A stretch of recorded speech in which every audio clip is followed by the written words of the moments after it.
Hello friends, this is the first series of lecture of life processes of class 10th. We will be discussing about nutrition in animals and nutrition in plants. I picked up nutrition in animals because it is straightaway related to your digestive system, to your mode of nutrition.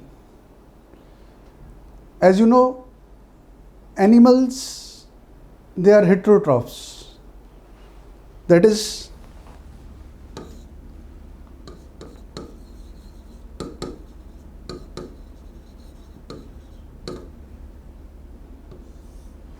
they cannot produce their own food, so they have to rely on other plants and animal sources to obtain nutrition. Now coming to nutrition in amoeba, we call it as holozoic nutrition because complete food is engulfed.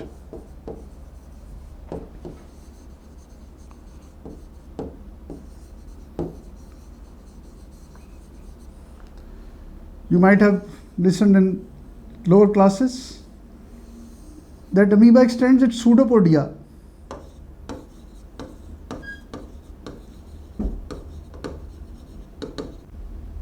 along the food particle, and gradually it forms a food vacuole.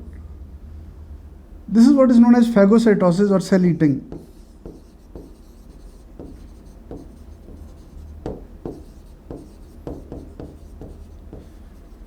But as complete things are engulfed, we call it as holozoic type of nutrition. Now, the first process of nutrition is to take in food, ingestion. Then is digestion, which will be done by enzymes. Then absorption, assimilation. Absorption is when from our intestine food is being absorbed in the blood. Assimilation का मतलब है जब food को, जैसे glucose है, amino acids हैं, उनके cell के साइटोप्लाज्म तक उनको छोड़ आना is assimilation. And finally wastes are removed through our feces, which is digestion. So these are the 5 headings: ingestion, digestion, absorption, assimilation, and 5th is egestion. Now assimilation I like to repeat. When glucose, amino acids, fats become integral part of cytoplasm of the cell, we call it as assimilation. Now this is how the amoeba is engulfing food. This is the food vacuole which is formed.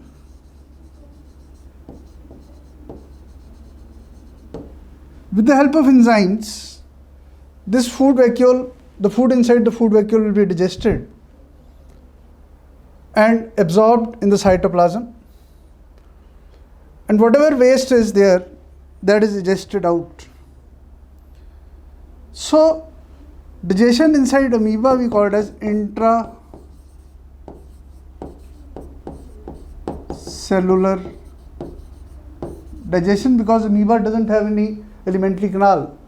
It's a single cell microorganisms belonging to protozoa. So digestion, capturing of food, everything is occurring by the single cell.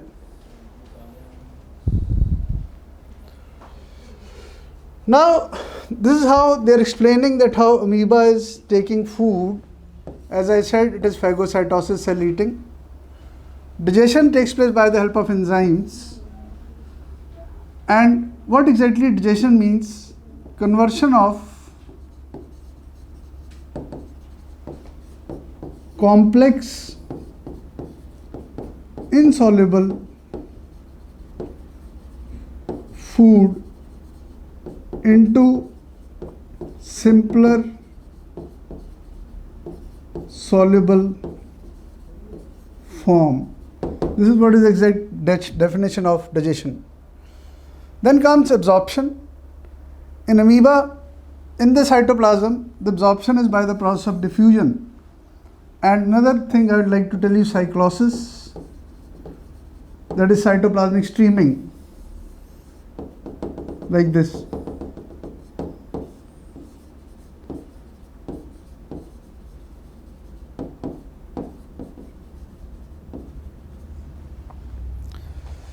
Then assimilation, become an integral part of the cell, and digestion. So digestion is done by removing the waste from the pseudopodia. This is digestion. Now human digestive system, it starts from mouth, esophagus, stomach, then small intestine, duodenum, jejunum, ileum, colon, large intestine, then last part rectum and anus, from where digestion will occur. So this comprises the digestive system of human beings, along with the accessory glands, which are digestive glands, mainly liver, pancreas, and then glands enclosed inside the pits of the stomach, intestine. Digestive system is a group of organs associated with digestion, with glands. It consists of alimentary canal, long coiled muscular tubular passage from mouth to anus, and associated with digestive glands. Main glands associated with digestion are salivary glands, liver, and pancreas, as I told you, even intestinal glands.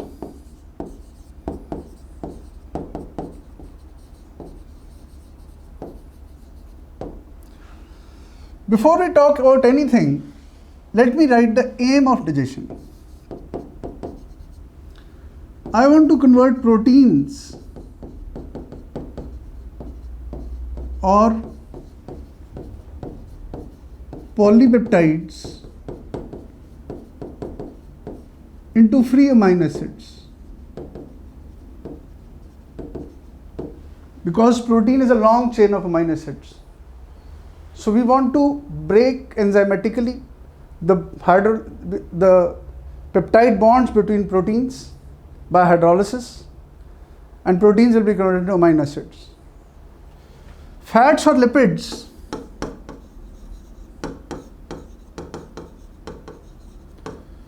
will be converted into glycerol and fatty acids. Carbohydrates, another main component.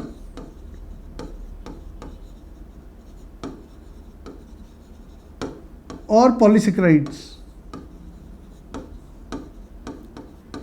will be converted into monosaccharides. Like starch है, glycogen है, हजारों glucose molecules का बना है। तो उनके जो glycosidic bonds हैं उनको एंजाइम से तोड़ के हमने ग्लूकोज, फ्रक्टोज, मैनोज जैसे कंपाउंड्स में कन्वर्ट करना है। So conversion of polysaccharides will occur into monosaccharides. फिर न्यूक्लियोटाइड्स की भी digestion है, they will be converted into pentose sugar, phosphate group and nitrogen bases. तो ये चार मेन कंपोनेंट्स हैं हमारे पास। तो ये भी लिख देता हूँ।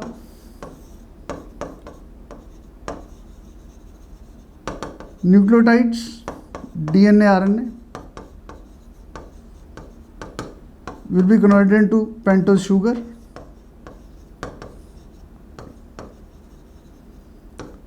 plus nitrogen base plus phosphate. मैं अक्सर बच्चों से पूछता हूँ कि क्या आप DNA RNA खाते हो? रिस्पॉन्स होता है कहाँ हाँ जी DNA RNA हम कहाँ खाते हैं, प्रोटीन कार्बोहाइड्रेट फैट्स तो सुना, DNA RNA तो कभी सुना नहीं। क्यों? जब मटर खाते हो तो मटर के सेल नहीं खाते, उन सेल्स के अंदर न्यूक्लियस नहीं है, उस न्यूक्लियस के अंदर DNA नहीं होगा, उस सेल्स के अंदर RNA नहीं होगा। तो DNA RNA are components of the cells whether we are vegetarian और नॉन वेजिटेरियन। तो इनको भी we can't afford to lose, because इन्हीं के रॉ मटेरियल से हमने अपने बॉडी के DNA RNA बनाने हैं, अमाइनो एसिड से हमने अपने प्रोटीन्स बनाने हैं, फैटी एसिड ग्लिसरॉल से फैट्स बनाने हैं, मोनोसेक्राइड से हमने ग्लाइकोजन स्टोर करना है लिवर में। तो this basic um you should know before we take off with anything. This the whole alimentary canal starting with mouth, the oral cavity, then salivary glands are there, 3 pairs, sublingual beneath the tongue, submaxillary, these, parotid near the ears, जिसके कारण mumps होते हैं, then pharynx, then approximately 25 centimeter long pipe esophagus, which is known as food pipe. Then this J-shaped stomach associated with is pancreas with duodenum, the first part of intestine. Pancreas will produce pancreatic juices. This is liver, gallbladder. First part of intestine is duodenum. Second is jejunum. Third will be ileum. Then we have the large intestine with ascending colon, transverse colon, descending colon, sigmoid colon, rectum, and finally anus. So this is the basic diagram of human digestive system. You can have a snapshot if you want, or it is very nicely given in your NCERT. So just make sure that you draw this diagram. Mouth. Mouth consists of teeth, and this is the buccal cavity or oral cavity.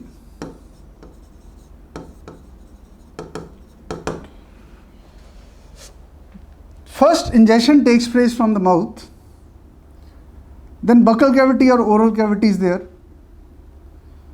which extends to form pharynx and lies between the two jaws. It consists of tongue, teeth, and salivary glands.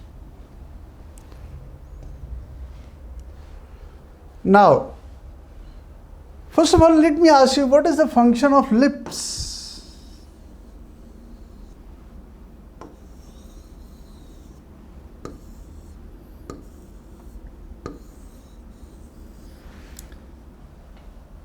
आज घर जाके upper lip को touch करना, इधर lower lip को touch करना. This is लेबिया frenulum. एक membrane होता है जिससे लिप्स अपनी पोजीशन पे रहते हैं जॉस के साथ. उस तरह ऊपर भी एक फ्लिटेरियम होता है जिससे upper lip remains intact to the jaws. But lips का फंक्शन क्या है? They are sensory structures. गर्म ठंडा लगता है तो आप पीते नहीं. सेकंड फंक्शन, लिप्स बंद करके बोलो,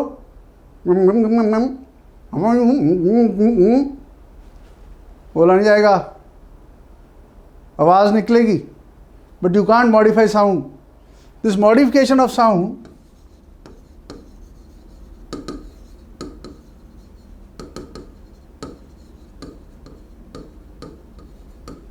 is called osculation.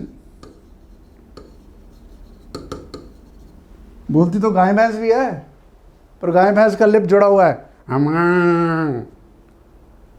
भौंकता तो कुत्ता भी है, पर उनके लिप्स फ्रीली मूवेबल नहीं है. तो ये ऑस्कुलेशन बोथ टंग और लिप्स का काम है. और टंग भी नीचे से बांध रखी है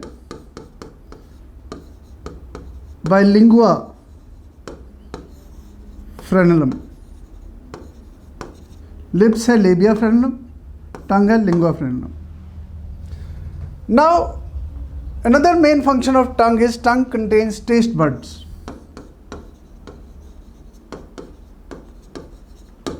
ये केमिकल्स को टेस्ट करते हैं. और एनटीएससी के लिए क्वेश्चन, इनको गस्ट्रेटो रिसेप्टर्स कहा जाता है. ये कई तरह के होते हैं, सर्कमलेट ऐसे, फंगी फॉर्म, इधर फंगस जैसे ग्रोथ, फिली फॉर्म, बट वो आप हायर क्लासेस में पढ़ोगे. अभी सिर्फ आपको ये जानना कि टेस्ट बर्ड्स टंग पे प्रेजेंट है. टेस्ट बर्ड कुछ नहीं होती, सेंसरी सेल्स होते हैं विद सीलिया. और नीचे इनके न्यूरॉन की सप्लाई होती है. तो कौन सा टेस्ट से टेस्ट कर रहे हैं वो ब्रेन इंटरप्रेट करेगा। और 4 टेस्ट से टेस्ट कर सकते हैं, टिप स्वीट, साइड्स पे सॉल्टी, फिर सॉर और फिर बिटर। तो स्वीट, सॉल्ट, सॉर और बिटर 4 टेस्ट टंग टेस्ट कर सकती है। और ये टेस्ट बड्स के रिसेप्टर्स इन टेस्ट को ज़्यादा अच्छे से टेस्ट करते हैं। तो टिप पे क्या होगी? स्वीट, साइड्स पे interior portion salty, posterior lateral sour and at the back bitter. तो second thing is it helps in swallowing and phonation. Phonation means this oscillation, producing sound, modifying sound. अब जीभ पकड़ के भी बोल लो, नहीं बोला जाएगा। How are you, how are you, clear नहीं होगा। मैं हाउ आर यू बोल रहा हूँ। लो बच्चों, हमारे जो दांत हैं वो अलग अलग तरह के हैं। फिशेस के दांत जो होते हैं वो सेम टाइप के होते हैं। इनको होमोडोंट टीथ कहा जाता है। Our teeth are heterodont. They are enclosed in the jaws की कैविटी में इनको इनक्लोज किया हुआ है। रूट्स होंगे टीथ के, इसलिए इनको थीकोडॉन टीथ क्या कह दिया जाता है। And upper jaw is fixed, lower jaw is movable. And both the jaws bear teeth embedded in socket of jawbone. This is thecodont teeth. हमारे पास 2 सेट आते हैं, मिल्क सेट या टेम्परेरी सेट या deciduous set.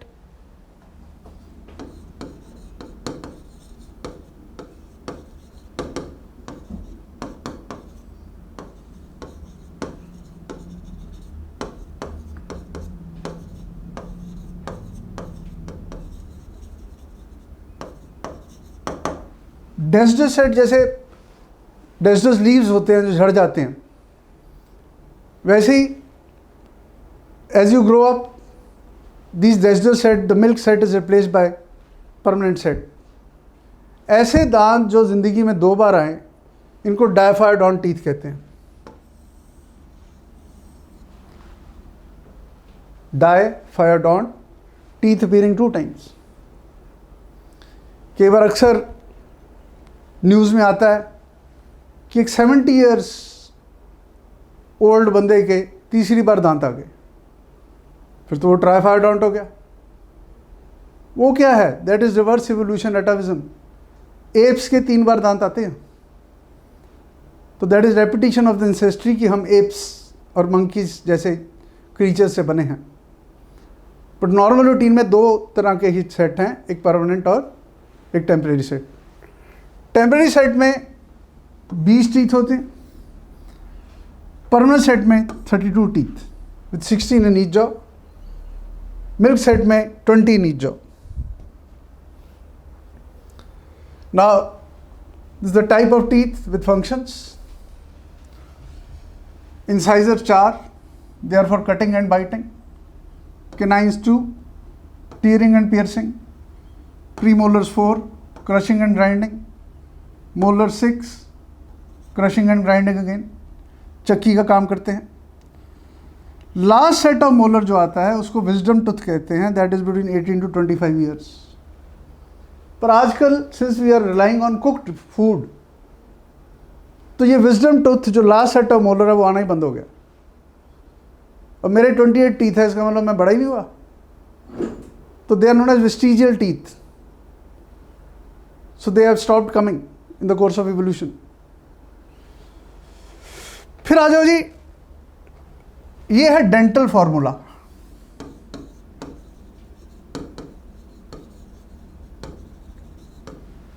Half upper jaw और half lower jaw को आप देखो,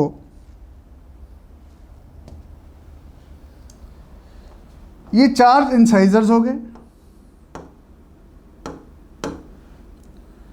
ये आपके पास 2 प्रीमोलर्स हैं और 3 मोलर्स हैं। तो सबसे पहले हम इंसाइजर्स लिखते हैं, हाफ अपर और half lower jaw, because we are bilaterally symmetrical. Incisors 2, canine 1, premolar 2, molar 3, नीचे भी ऐसे ही। तो 2 1 2 3 बाय 2 1 3 3 हमारा डेंटल फॉर्मूला बन गया। This dental formula multiply by 2 gives us total number of teeth. तो मैथ थोड़ा डिफरेंट है। 2 + 1 + 2 + 3 8, 8 + 8 16 × 2 32। जो मिल्क सेट होता है उसका डेंटल फॉर्मूला होता है 2 1 2 बाय 2 1 2 × 2 गिव्स अस 20। बच्चों में मिल्क सेट में प्री मोलर्स आर एब्सेंट, ये याद रखना।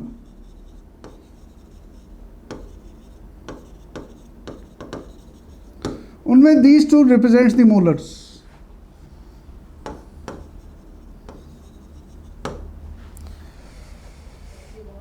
अब टीथ बना काय का है, स्ट्रक्चर कैसा है, तो I need space to draw the diagram. ये देखो, ये हमारे पास ह्यूमन टूथ है।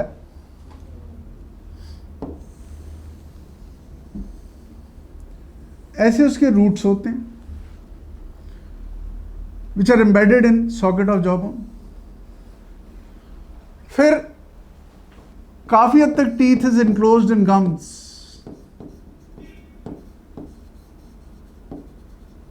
को जिंजीवा कहते हैं। इसीलिए डॉक्टर कई बार इन्फ्लामेशन गम्स की हो जाती है, लिख देते हैं सफरिंग फ्रॉम जिंजीवाइटिस। कोई बता सकता है स्टडी ऑफ टीथ को क्या कहते हैं? Study of teeth is odontology. अब टीथ का कुछ स्ट्रक्चर ऐसा है कि इसके अंदर पल्प कैविटी है, और ये pulp cavity surrounded by cells known as odontoblasts. ये odontoblasts cells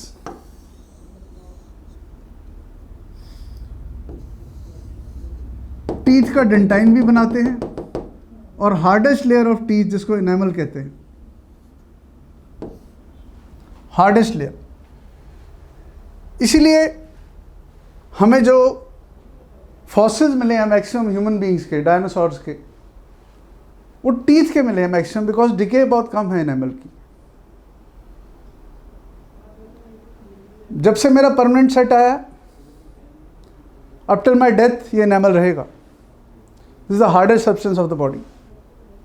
तो आई रिपीट, रूट्स हैं, पल्प कैविटी है, ओडोंटोब्लास्ट, डेंटाइन, एनिमल, और नीचे ब्लड सप्लाई है, आर्टरी है, वेन है, कैपिलरीज हैं, इवन न्यूरॉन्स इधर आ रहे हैं।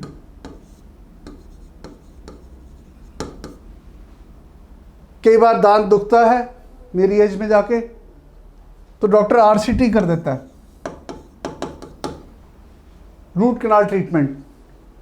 उसमें क्या हो, सुइयां मार के नर्व सप्लाई को खत्म कर देता है, बट टूथ जिंदा रहता है ताकि गर्म सर्द ना लगे, ताकि पेन ना हो। That is root canal treatment. तो दैट इंडिकेट्स कि न्यूरॉन्स की सप्लाई भी टीथ के पास है। अब वो बात कर रहा है डेंटल कैरीज की। जब हम खाना खाने के बाद ब्रश नहीं करते, कुछ ना कुछ खाना लगा रह जाता है। कोई चपाती का पीस रह गया, कोई लिक्विड रह गया, तो bacteria act upon it producing acids. और कौन से bacteria mainly? Streptococcus mutans, streptococcus sobrinus. They grow on food particle, specially on sugar, and produce acid, जो कि इनेमल को क्रोड कर देता है। The bacteria colony grows in size and form dental plaques which is sticky yellowish layer of food particles and bacteria cells. तो कई बच्चों के, कई बड़ों के जो बहुत ज़्यादा चीनी खाते हैं और ब्रश नहीं करते प्रॉपरली, ये प्लैक्स बन जाते हैं येलोइश. तो दिस इज डेंटल कैरीज, जहाँ की इनेमल जो है वो करोड हो गया. Now salivary glands. As I said, salivary glands occur in pairs. Beneath the tongue, sublingual. Near the ears, parotid. And here, submaxillary or mandibular.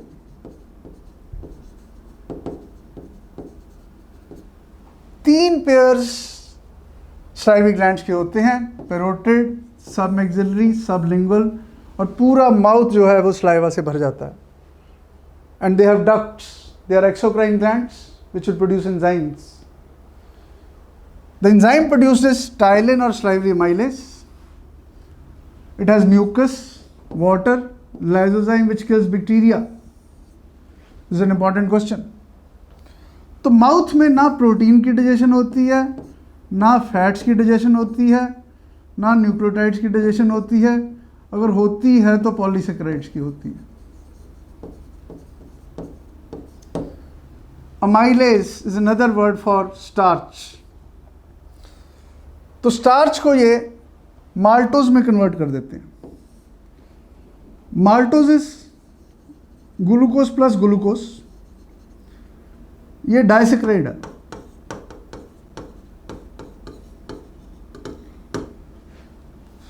But सारी starch maltose में convert नहीं होती, क्योंकि हम कितना टाइम च्यू करके खाते हैं. तो most of the time polysaccharides are converted to smaller polysaccharides rather than maltose, but some maltose is also form. इसीलिए जब आज आप कच्चा आलू चबाना, बकबका लगेगा, थोड़ी देर से च्यू करना, you'll find मिठास आ जाएगी. क्यों? salivary enzyme ptyalin ने उसको माल्टोज में कन्वर्ट कर दिया. Mucus makes food soft and slippery for easy crushing. Lysozyme kills bacteria. Ptyalin converts starch into maltose and smaller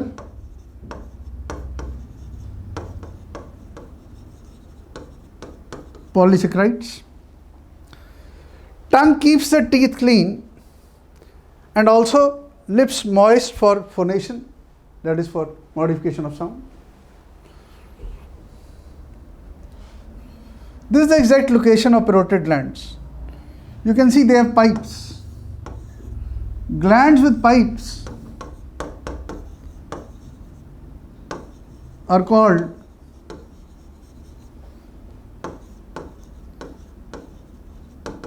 exocrine glands, and they will always produce enzymes which are biocatalysts. अब टंग के नीचे दो glands खुल रहे हैं, sublingual भी और सबमैंडिबुलरी भी. इसे सबमैक्सिलरी भी कह देते हैं.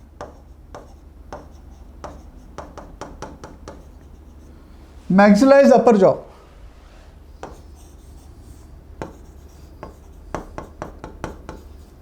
Mandible is lower jaw.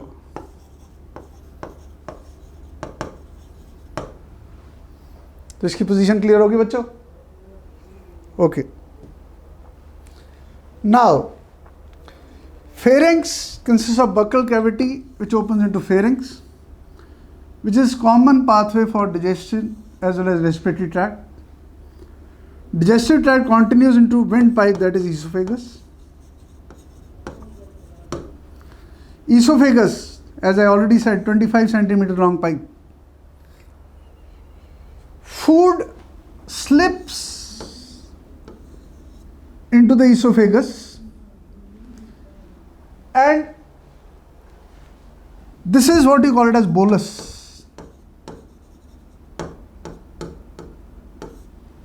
This is helped by mucus which helps in slipping the food.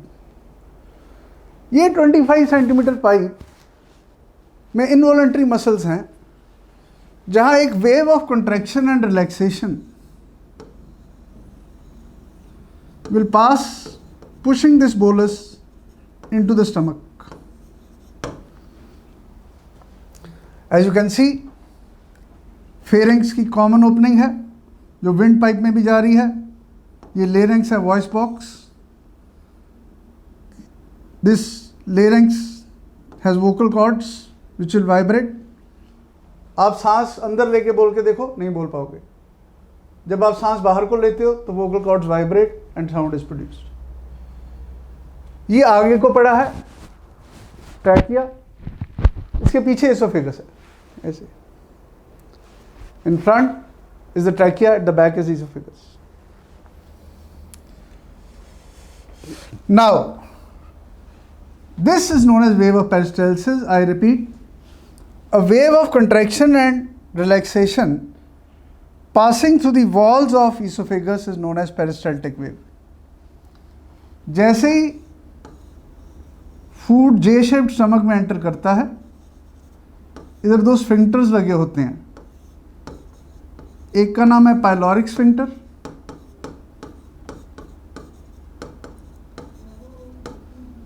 दूसरे का नाम है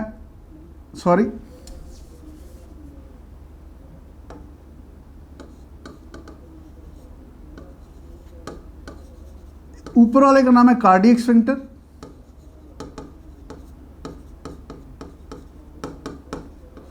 जो हार्ट की तरफ है. नीचे पाइलोरिक स्फिंक्टर जो इंटेस्टाइन से कनेक्ट करता है. Sphincter is a opening which is guarded by smooth muscles and it opens and closes by the command of involuntary centres, that is autonomic nervous system. तो ये स्फिंक्टर खुलते हैं, food कुछ देर तक स्टमक में रहता है.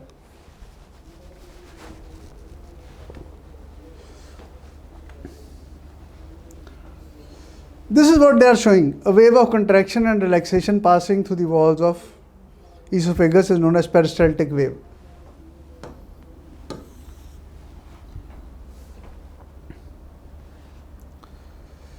Now, the food enters into the stomach. ये ब्लाइंड पोर्शन को फंडस पार्ट कहते हैं, अपर पोर्शन को कार्डियक पार्ट, मेन बॉडी को कॉर्पोरा कह दिया जाता है. और जहाँ पाइलोरिक स्फिंक्टर है डियोडनम के साथ कनेक्टेड, वो पाइलोरिक पार्ट है. बट इंटरनल कोई पार्टीशन नहीं होते. जब फूड स्टमक के अंदर आ जाता है तो ये ग्लैंड्स डाइजेस्टिव एंजाइम्स प्रोड्यूस करते हैं, HCl प्रोड्यूस करते हैं, और स्टमक की दीवारें इस फूड को हिलाती हैं, जैसे चर्निंग एक्शन ऑफ स्टमक कहते हैं, जिसके कारण food mixes with the gastric juices. It's a muscular J-shaped organ present in the upper left side of the abdomen. It stores food, mechanical churning and partial digestion of food. Inner lining has gastric glands which secrete gastric juices. And this semi-digested food inside the stomach is known as chyme. From here, the food reaches into the duodenum. So this is how things will move. Function of HCl. अब stomach कौन कौन से juices produce कर रही है? pH of stomach is more or less neutral, 6.9. ये stomach के gastric glands हैं. इसके बाद कुछ सेल्स हैं नोन एज ऑक्जेंटिक सेल्स. ये HCl प्रोड्यूस करते हैं. कुछ पेप्टिक सेल्स हैं.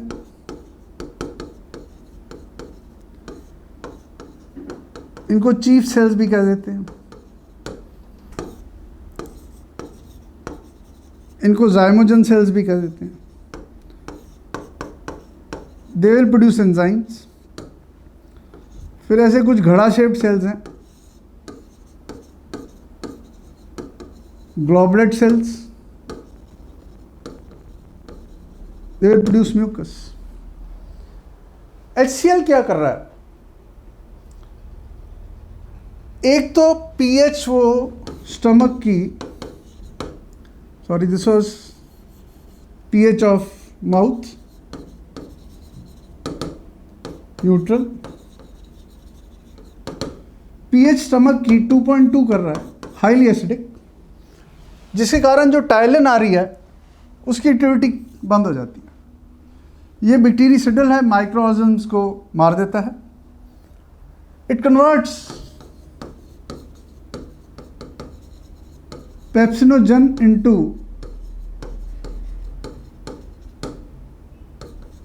पेप्सिन.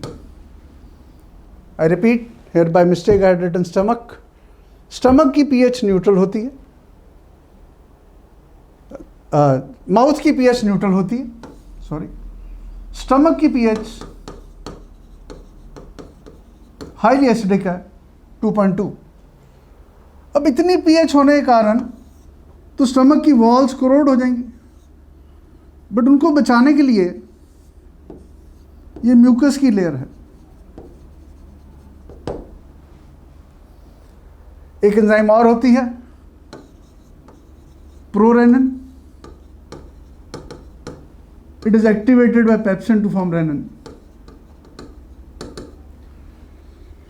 Stomach में there is no digestion of protein, there is no digestion of carbohydrates, no digestion of fats.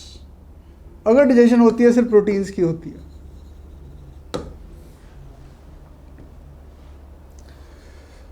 Pepsin is the main enzyme which convert proteins into small peptones or proteoses, that is smaller polypeptides. Another enzyme is renin, which generally occurs in infant. वो milk protein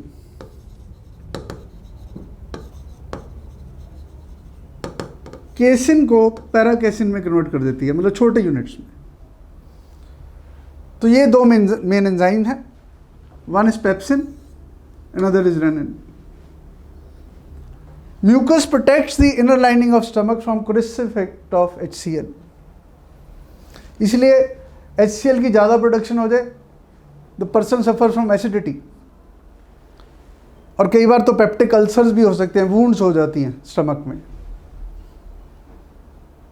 तो HCl ज़्यादा produce हो गया तो भी problem है, mucus कम produce हो गया तो भी प्रॉब्लम है.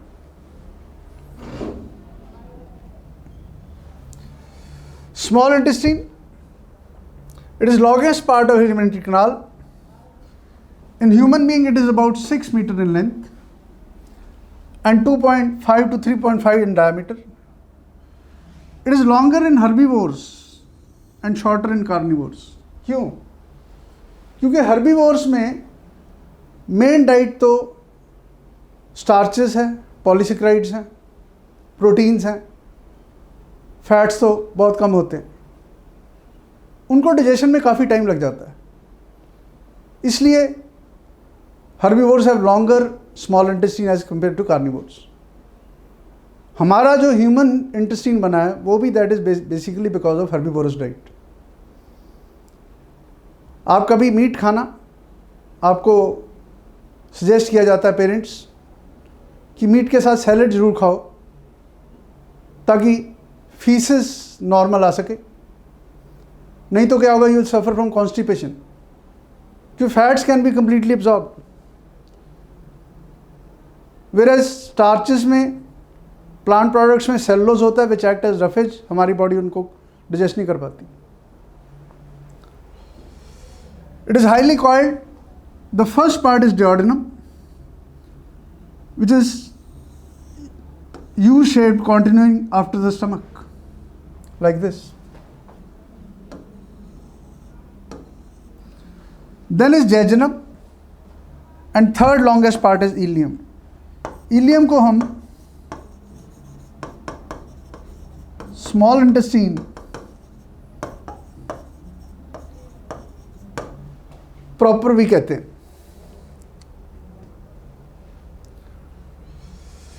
डियोडेनम is shortest portion, it is C shaped, सिर्फ 27 सेंटीमीटर का होता है, and it receives pancreatic juices from pancreas, and from gall bladder it receives the bile juices. It receives bile and pancreatic ducts open through a common duct. तो कुछ ऐसे होता है, ये पैंक्रियाज है, ये पैंक्रियाटिक डक्ट है, ये डियोडेनम है, ये लिवर है, ये गॉल ब्लैडर है, ये गॉल ब्लैडर की डक्ट पहले बाइल डक्ट इधर आके मिल जाती है, फिर ये कॉमन डक्ट जो है डियोडेनम में खुल रही है, this is hepato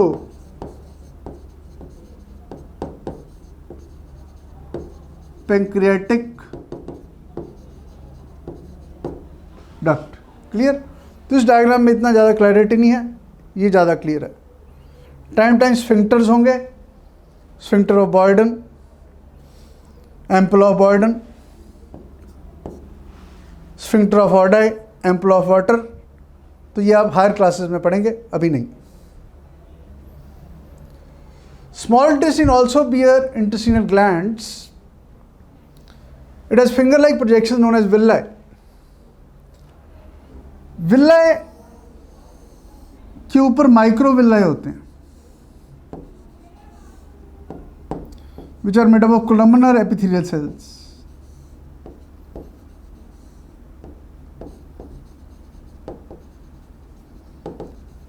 This is to increase the surface area for digestion as well as absorption.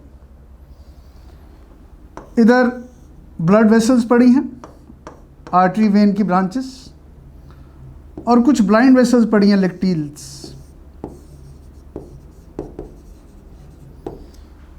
तो let's focus on this diagram.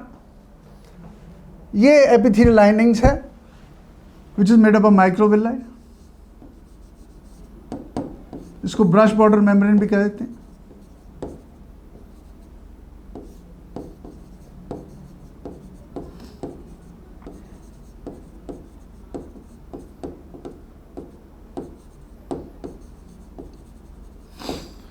Inside are present blood capillaries, ये इन्होंने आर्टरी की ब्रांचेस रेड से दिखाई हैं, ब्लू से वेन की branches. फिर ये ब्लाइंड वेसल्स हैं, ये देखो ब्लाइंड हो गई, लेक्टील्स, लेक्टील मीन्स मिल्की वेसल्स, तो ये फैट एब्जॉर्ब करने में काम आएंगे। और ये माइक्रोविल्लाई वाला एपिथेलियम है। Now large intestine is about approximately 2 meter in length, 4 to 6 centimeter in diameter. Large intestine को लार्ज इंटेस्टाइन इसलिए कह दिया क्योंकि स्मॉल इंटेस्टाइन की लेंथ जो है उसको स्मॉल कहा, बट लेंथ बहुत बड़ी है और डायमीटर छोटा है। इसका डायमीटर बड़ा है, इसकी लेंथ छोटी है। It does not contain digestive glands. It is specialized to absorb water and dissolved salts and also some vitamins like vitamin B12, vitamin K. ये भी absorption होती है। They convert it into semi-solid feces which passes on to cecum, colon and rectum. तो ये इन्होंने cecum दिखाया है, ये असेंडिंग लिम्ब है, transverse colon, descending colon, S shaped sigmoid colon, rectum and anus.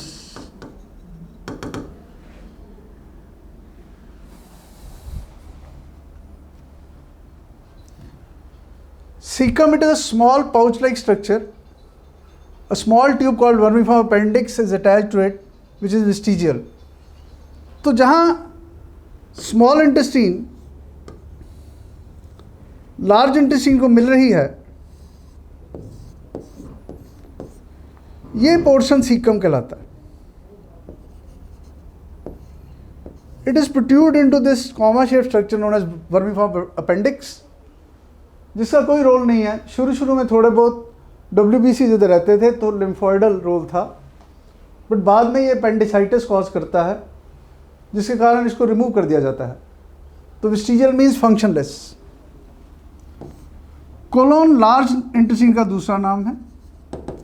तो as we already said, ascending colon, transverse colon, descending colon, sigmoid colon. तो absorption of water mainly takes place here and undigested food is converted into fecal matter. Rectum, last part of large intestine, opens through anus. It stores undigested food called feces, which is being ejected through anus. It is guarded by two sphincters, inner, which is involuntary, and outer, which is voluntary sphincter. तो इसीलिए feces को to some extent you can stop. For example, you want to go to washroom, maybe for half an hour, 1 hour, you can stop because the voluntary sphincter is controlled. But after that, you will have to defecate compulsorily because involuntary sphincter gets open. So this was some idea about alimentary canal, glands, etc. Now we'll come to the glands and then we'll summarize that how the food was digested. Liver is the largest gland.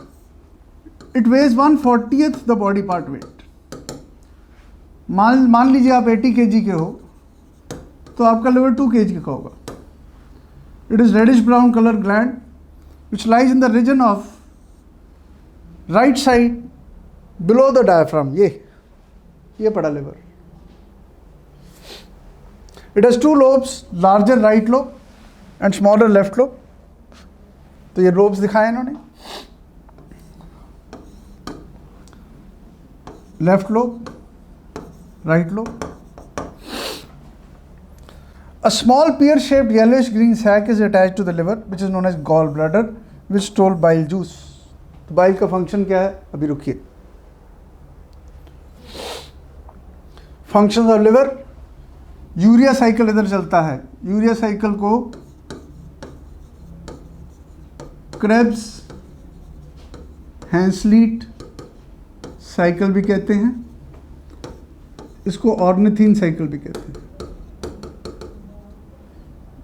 The formula of urea is NH2CONH2. Although it's little bit a complex cycle, पर आपकी stage पे मैं ये कहता हूँ कि ammonia भी waste है, कार्बन डाइऑक्साइड भी वेस्ट है, तो क्यों ना किसी तरह अमोनिया और कार्बन डाइऑक्साइड को कंबाइन करके यूरिया बना दें. And those organism which excrete urea और यूरियोटेलिक. तो एक्सक्रीटरी सिस्टम में मैं आपको थोड़ा सा बताऊंगा. It stores fat soluble vitamins A, D, E, K.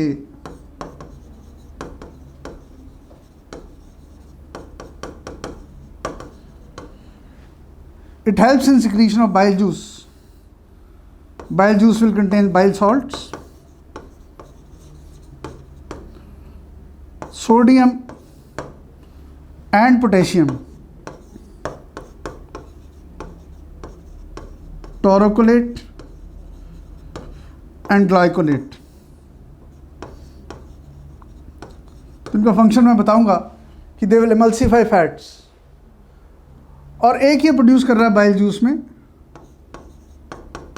Bilirubin,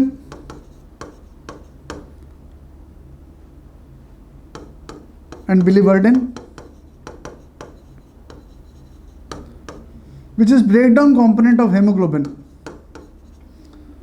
और ये येलो कलर देते हैं. यूरिन भी येलो है, फीसेस भी येलो है. जहाँ स्वेट ज़्यादा प्रोड्यूस होती है अंडर आर्म्स में, तो वहाँ भी येलोइश क्लोथ्स हो जाते हैं.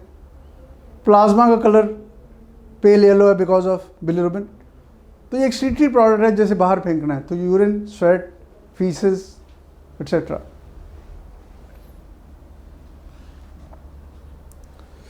Bile is a yellowish juice produced by liver and stored in gallbladder. It lacks any kind of enzyme. Constituents, bilirubin and biliverdin, I already told you. Because of sodium bicarbonate salts, the pH is approximately 8.5 alkaline. ये क्या करता है, बड़े बड़े fats को छोटे छोटे fat droplets में कन्वर्ट कर देता है। This is known as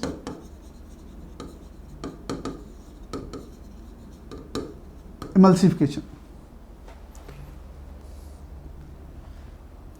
Now, digestion in duodenum by pancreatic juices. तो सबसे पहले ट्रिप्सिनोजन की बात कर लेते हैं। एक काइमोट्रिप्सिन भी होती है। This is activated by an hormone known as enterokinase. तो जरा देखें, प्रोटीन की माउथ में तो डाइजेशन हुई नहीं थी,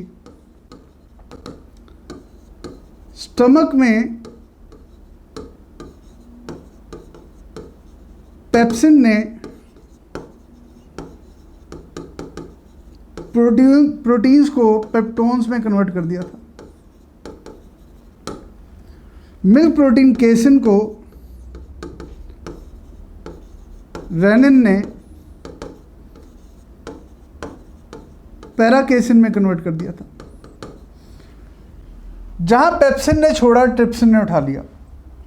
तो trypsin will convert those peptones into peptides और smaller units.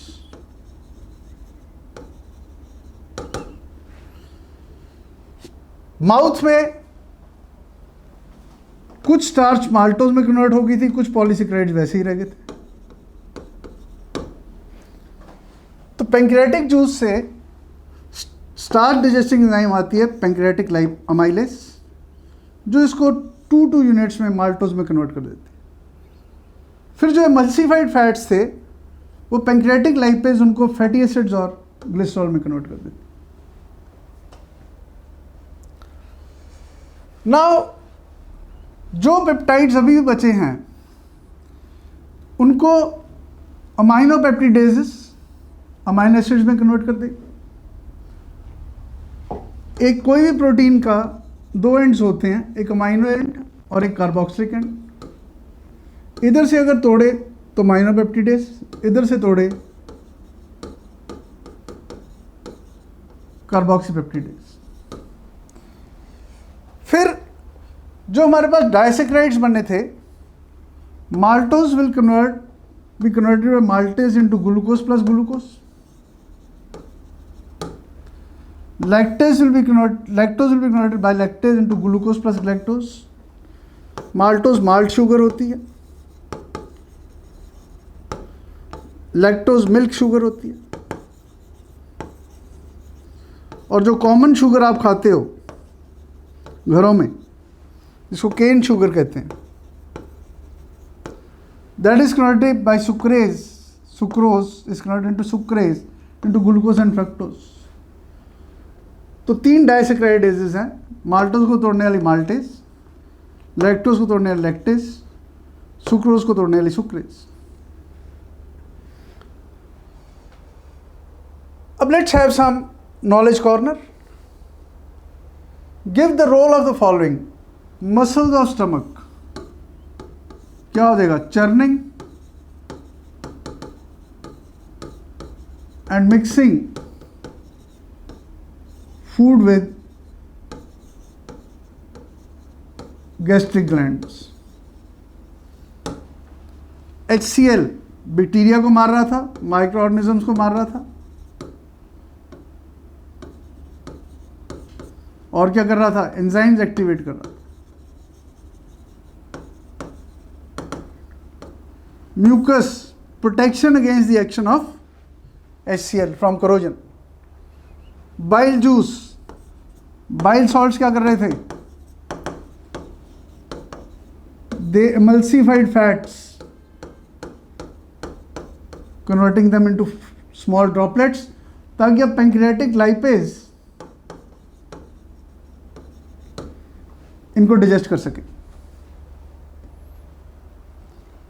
Which is the first enzyme to mix with food in the digestive system?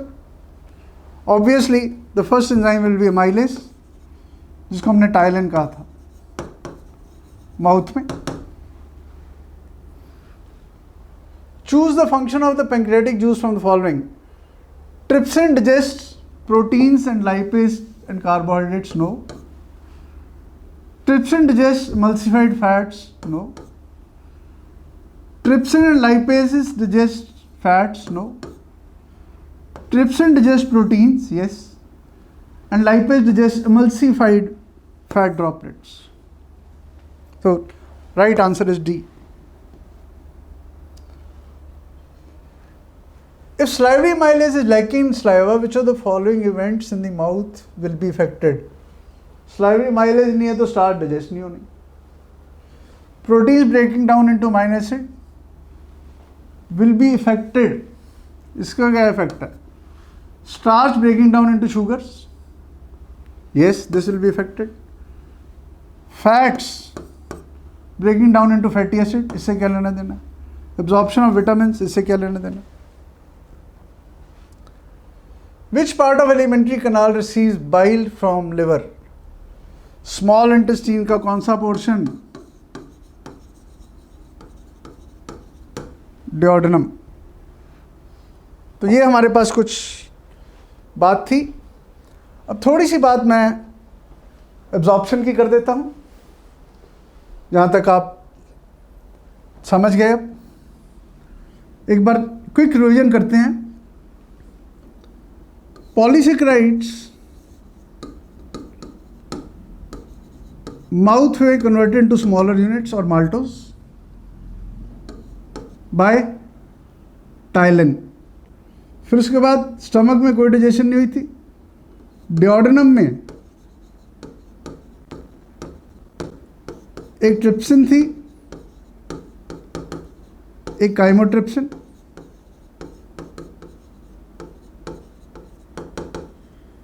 जो स्टार्चेस को स्मॉल पॉलीसेकेराइड्स में कन्वर्ट कर रही, plus maltose and disaccharides. Small intestine में चले तो maltase थी, लैक्टेज थी, सुक्रेज थी, तो डाइसेकेराइड्स और कन्वर्टेड इनटू मोनोसेकेराइड्स. प्रोटीन की डाइजेशन देखें. माउथ में there was no digestion. Stomach में दो एंजाइम्स थी, पेप्सिन और rennin. Pepsin converted any protein into peptones. Rennin converted milk protein casein into paracasein. फिर पैंक्रियाटिक जूसेस में डिओडेनम में आ गए. जो काम पेप्सिन का था ट्रिप्सिन ने उठा लिया. जो काम रेनिन का था वो काइमोट्रिप्सिन ने उठा लिया.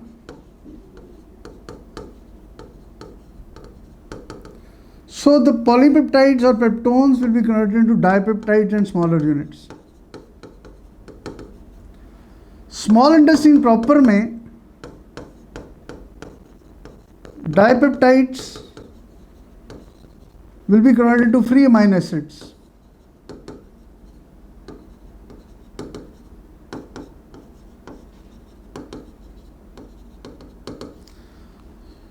So this is digestion of proteins. Fats emulsification बाद फैटी एसिड और ग्लिसरॉल में बन गए थे बाय पैंक्रियाटिक लाइपेज. ये तो कुछ समरी थी डाइजेशन की. अब थोड़ी सी बात एब्जॉर्प्शन की कर लेते हैं.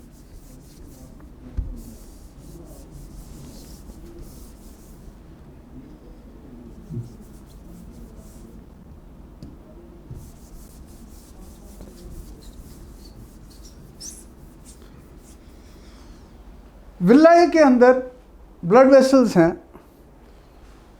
Glucose amino acids will not only be passively absorbed by diffusion but will be more absorbed by active absorption through sodium potassium pumps. तो ये जो विल्लाई होंगे इनके अंदर ब्लड वेसल्स हैं. ये ब्लड वेसल सारा कुछ उठा के ग्लूकोज अमाइनो एसिड। एक सिस्टम होता है hepatic portal system,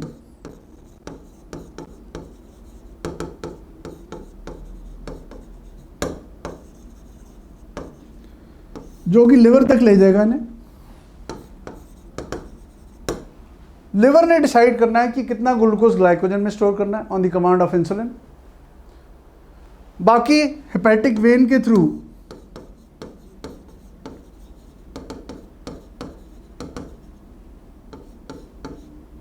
this will reach the heart. तो वो करेंगे जब सर्कुलेटरी सिस्टम करेंगे तो hepatic vein will pour into inferior vena cava, inferior vena केवा से राइट चैम्बर ऑफ हार्ट में चला जाएगा। जितने अमाइनो एसिड का प्रोटीन बनाने थे वो बना लेगा, बाकी amino acid will be sent to the heart for blood circulation. Fats are absorbed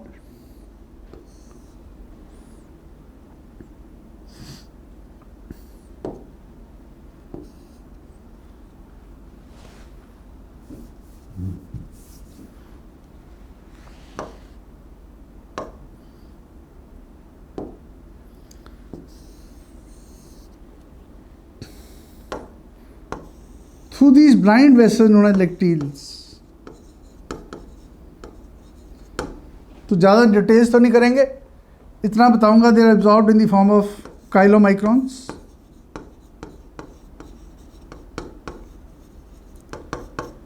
और ये लिक्टीज ड्रेन होंगे लिम्फ वेसल में, लिम्फ इनको हार्ट में ले जाएगा, हार्ट से फिर ये ब्लड सर्कुलेशन में आ जाएंगे। और एडिपोज टिश्यू जो आपने क्लास 9th में पढ़ रखा है, उस एडिपोसाइट्स में जाके स्टोर हो जाएंगे as reserve food. So I think it was knowledgeable. Next time will talk more. Okay.